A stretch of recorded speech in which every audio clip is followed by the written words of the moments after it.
Welcome to this week's edition of Good Books Radio. Audiobooks.com is the chief underwriter for Good Books Radio, which is produced by UTRGV Media Services for Rio Grande Valley Public Radio. And now, here's your host, Dr. John Cook.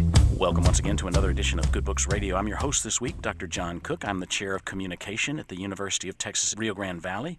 UTRGV is the sponsor of this program. With me today is Dr. Stephen Snyder, who's an Associate Clinical Professor of Psychiatry at the School of Medicine at Mount Sinai, New York, and is a guest on major media outlets nationwide, a regular contributor to Psychology Today and the Huffington Post, and one of America's most trusted authorities on sex and relationships. He lives with his wife and children in New York City. The book is a great book for February, the month of love. We're recording this in February. The book is called Love Worth Making, How to Have Ridiculously Great Sex in a Long-Lasting Relationship. Dr. Snyder, welcome to the program. Thank you so much. It's an honor to be here. Thank you. This is a great read, and it makes some important points. And one of the emphasis that I really want us to get to is the fact that, satisfying sex is not really that much about the plumbing. You have a great introduction about your wife is not a lawnmower and that lubrication and friction are not the key. In fact, I want to use your words here. If you really want to know, what you really want to know is how to have great sex with someone you care about, and all the technical expertise, sexual science, and erotic novelty in the world probably aren't going to help you very much. You need to understand sexual feeling. Thank you. So this is a book about sexual feelings. It's definitely a book about sexual feelings, and the reason I wrote it is because I've been a sex therapist in practice for 30 years, and I couldn't really find anything that dealt with sexual feelings. The only book that I could really find that did that was a book from late 1970s by a writer named Avoda Offit, who I met once before she died in 2015. She wrote a book called The Sexual Self.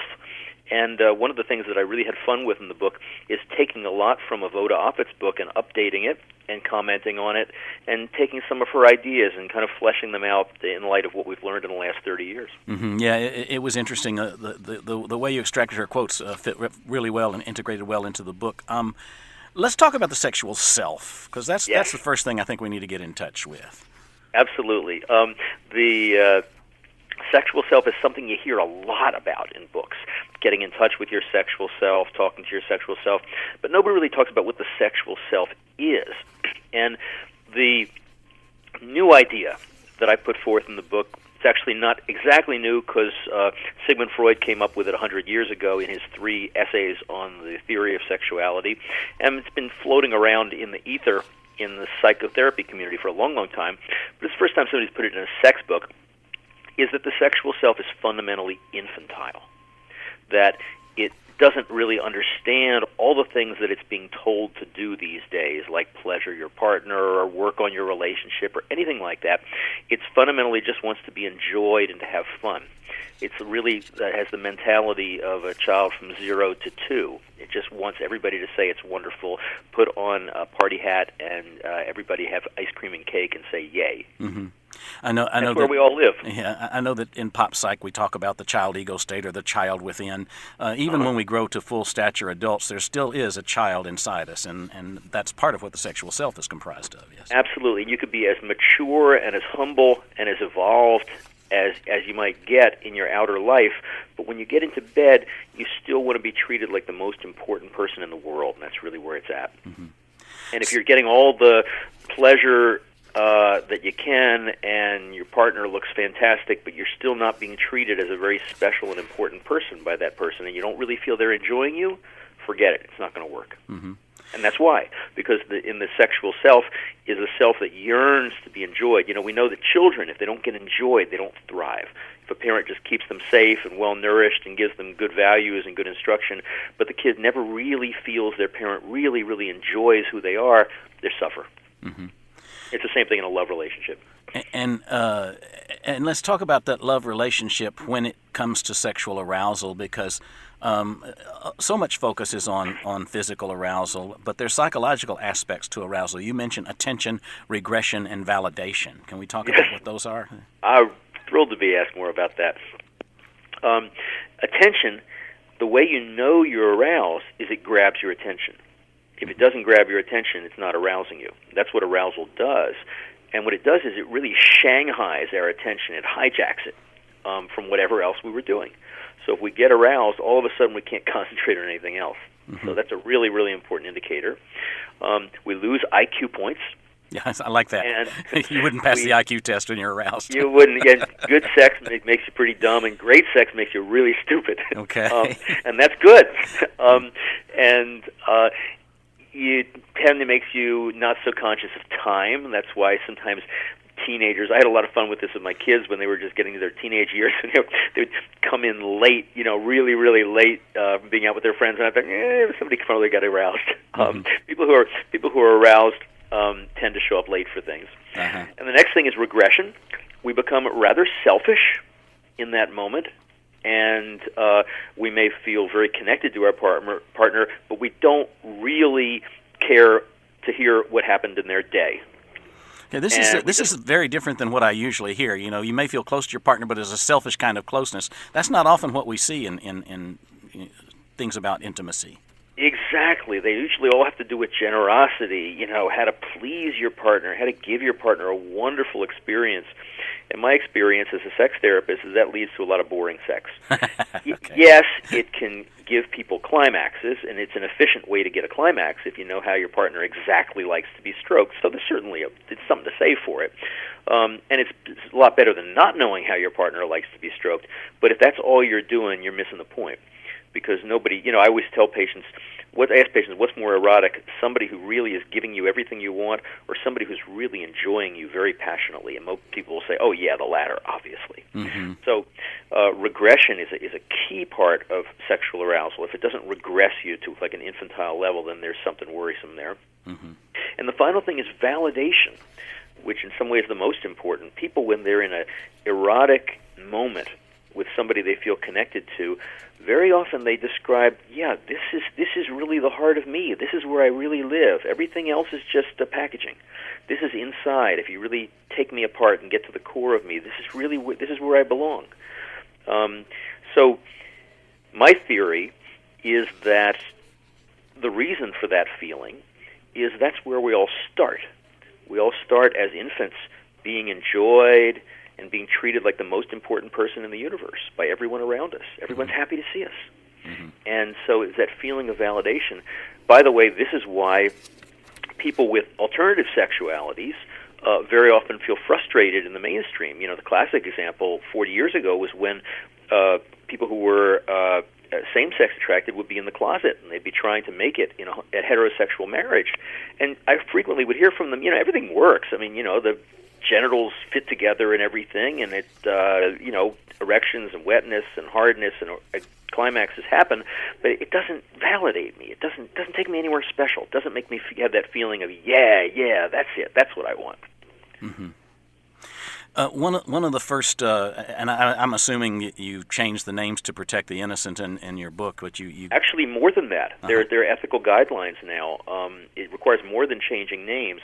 The ethical standard is that any patient involved could read the description and not identify themselves. Okay. So they're all deep composites composed of hundreds of people. Okay. Well, let's look at the first composite then, a young couple, newly married, Carmen and Scott, and she's distressed. They've recently married, but she's not feeling anything. Absolutely. It's a common thing that I hear from women. I don't feel anything. Sometimes it seems to be kind of physical. Sometimes it's emotional. Sometimes it's a little hard to tell. And it's panicky because she's recently married. Does this mean I made a mistake? So she's concerned, and you're pretty sure that it's her sexual self trying to tell her something. Absolutely. And the reason is because I say, is there a time when you do feel something? One of the nice things about being a sex therapist is you get to ask all these little questions that people don't generally get to ask. She says, oh, no, I really do get kind of dumb and happy, and I get that feeling of validation, and I get all that stuff as long as we're outside the bedroom. Once we get into the bedroom, everything goes to hell. Yeah. And that may be a common thing amongst many couples. When they move from the living room to the bedroom, suddenly things change. And a lot of it in this mythical couple is about he wants her to have an orgasm, and she wants to have it to make him happy, and so there's a lot of pressure, and so... What they do is, is it okay if I interrupt, or should I just let you finish? Go ahead. He's following what we call the conventional script for heterosexual couples, which is they go through foreplay, genitals get in touch with each other, and then people have climaxes. And he wants to do the script, otherwise he feels like a failure, which is how most people do it. And what we teach them to do is throw out the script, instead just focus on holding on to that really, really immersive feeling that you get when you're on the couch. And it turns out that it's not so easy for her to have a climax.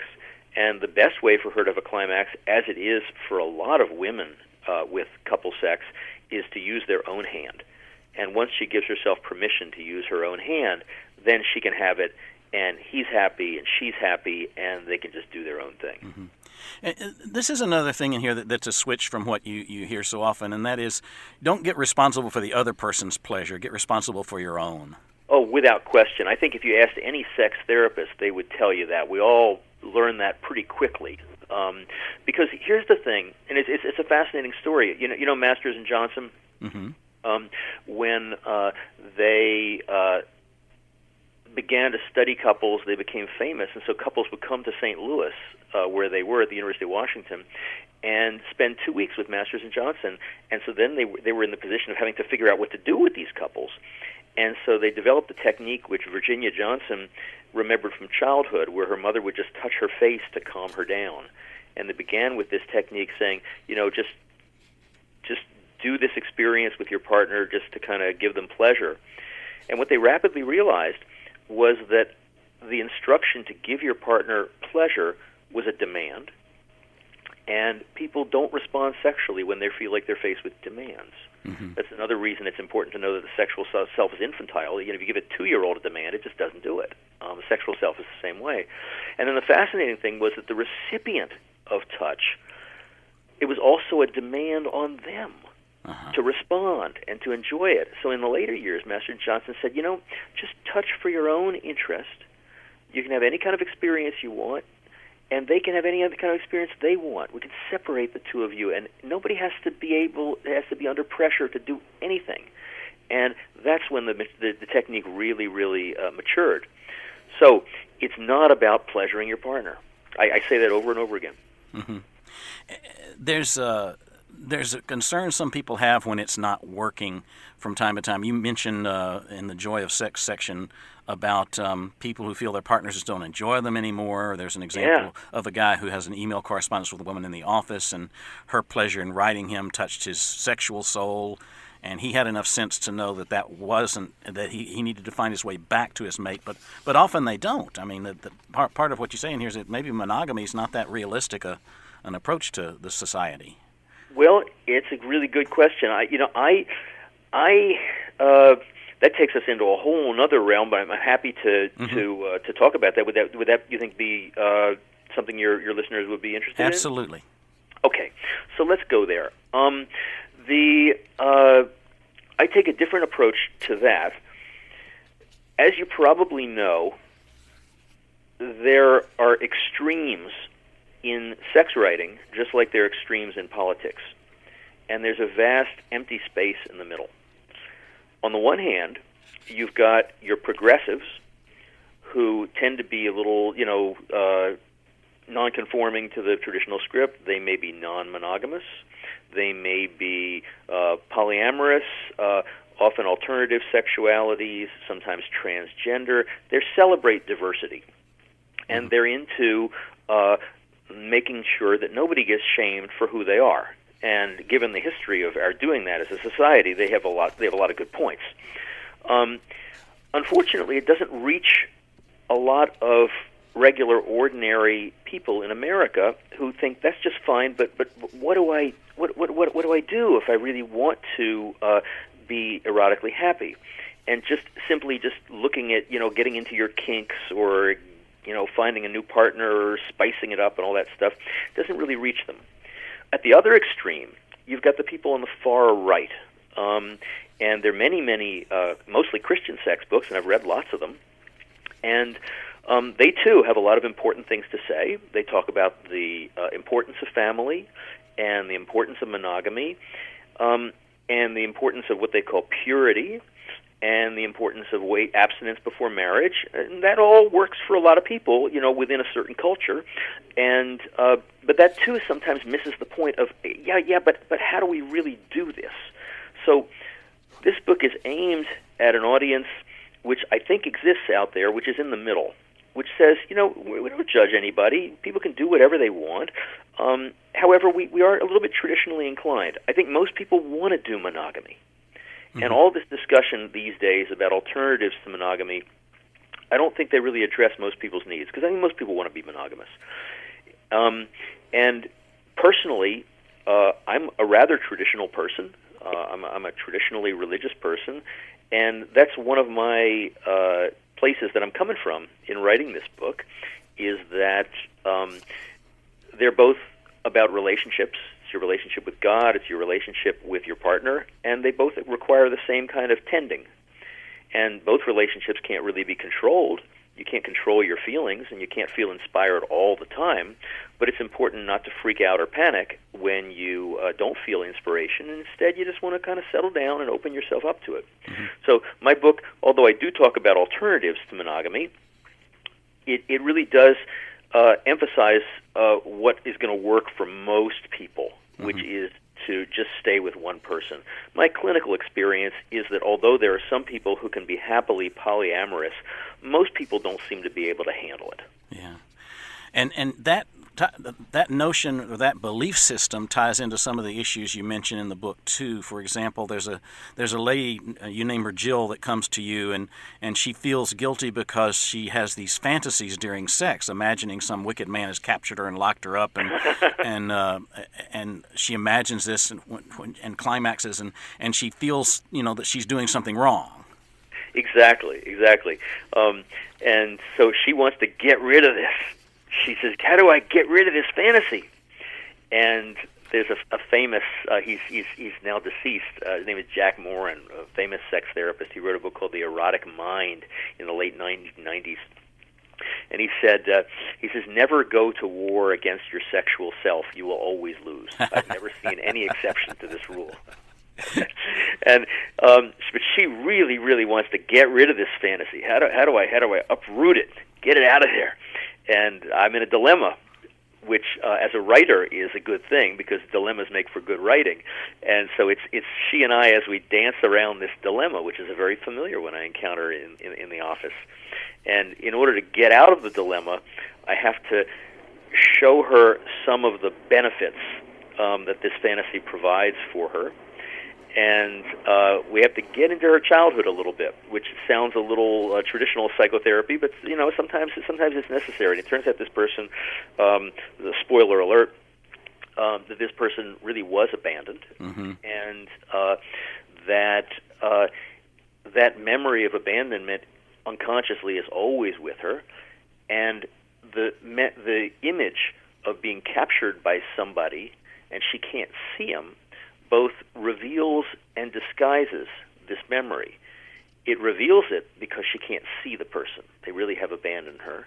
And it disguises it because she's captured by this person and they're still there and they're still watching her, so she can't see it. Mm-hmm. So it's almost like a dream image that it reveals and disguises the underlying material.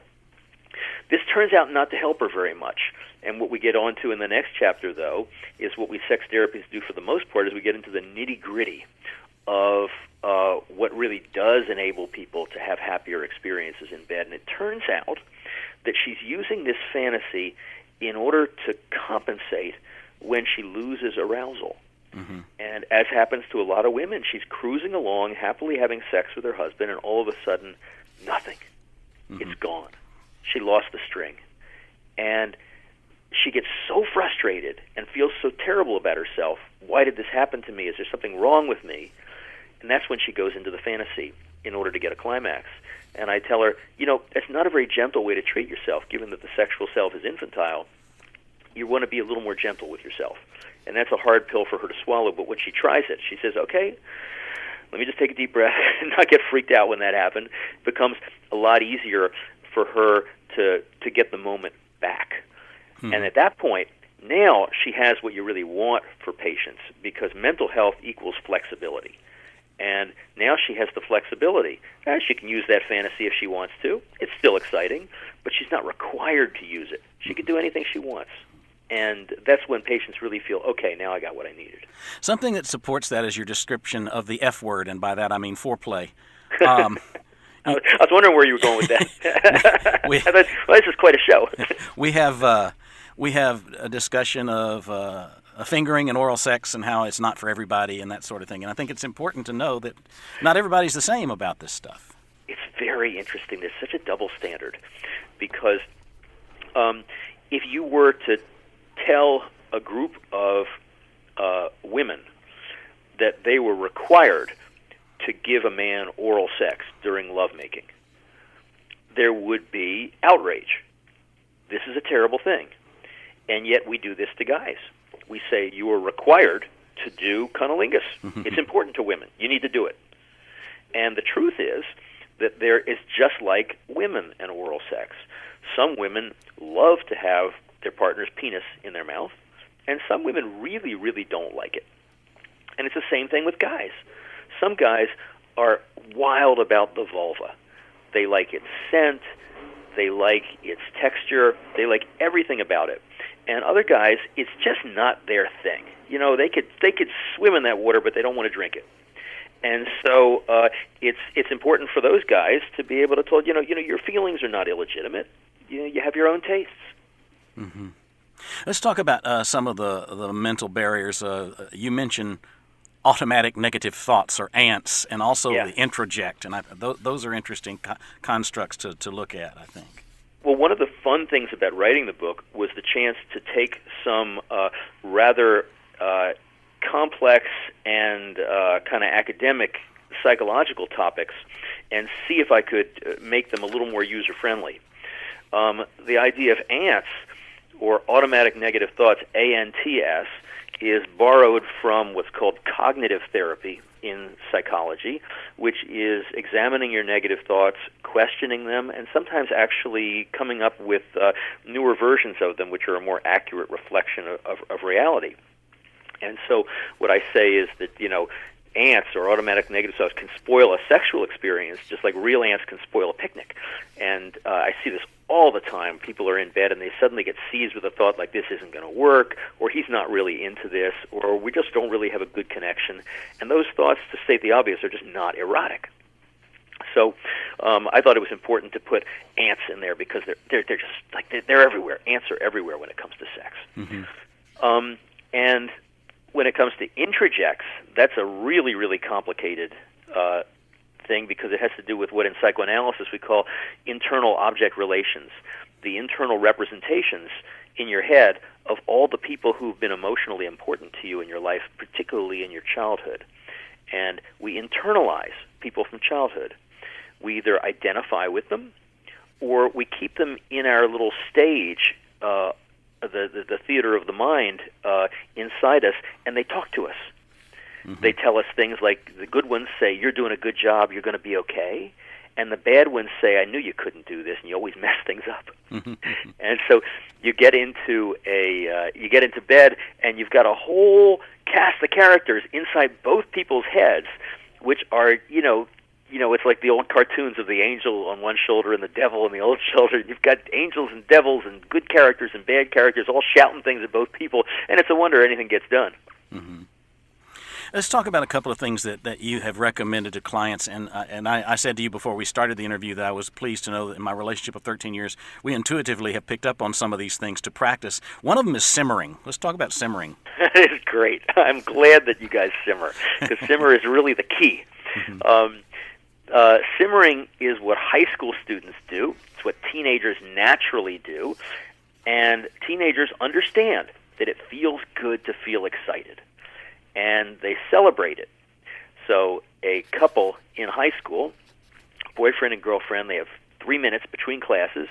They meet at one of their lockers and hold each other, inhale each other's scent, mold to each other's bodies, breathe together, get excited. And then the bell rings, and they go off to their classes. And each of them feels kind of a little buzzed, and maybe they don't quite take in what's being said the first 10 minutes just because they're so dumb and happy, because they've lost all those IQ points because they're really excited. Married people forget to do that. Married people think, okay, well, we got a job to do here. Are we going to get excited or are we not going to get excited? If we're not going to have sex, we're not going to get excited. Stay on your side of the bed. And if we're going to have sex, all right, let's do it. Let's get excited. And that gets very, very boring. It's much better to say, you know what, we're going to get excited even when we can't have sex, just because it's fun to get excited. And a lot of women don't know this. A lot of women think that if they indirectly, because of what they've worn to bed or how they look when they're naked, if they've been responsible for producing an erection in their male partner, that they're responsible for bringing that erection to an end by bringing the guy to orgasm. It's just not true. A woman can be responsible for giving a man an erection. He can be perfectly happy to have an erection, and he should be. And erections can go up and down. And just because you got excited, it doesn't mean you have to finish the deed. Mm-hmm. And it sounds like you and your partner have discovered that on your own, as many people do. Mm-hmm. On the other hand, many people I talk to about this, and they look at me like I've got three heads. So I thought it was important to put it into the book that just because you're excited, it doesn't mean you're going to have sex. You have to have sex, and also you don't want to limit getting excited if you can't have sex. So instead of simmering your husband or wife goodbye, instead of kissing your husband or wife goodbye in the morning, simmer them goodbye. Put a little erotic charge into it. They'll love it. They'll enjoy it. Make the drive to work much more pleasant. Exactly. They might get lost on the way to work, but that's good once in a while. Okay. Well, we're from Texas, so we have to talk about your version of the two-step. It's not the same as the country country I was so happy you picked up on that. Yeah. No, we're not going clogging or anything. Okay.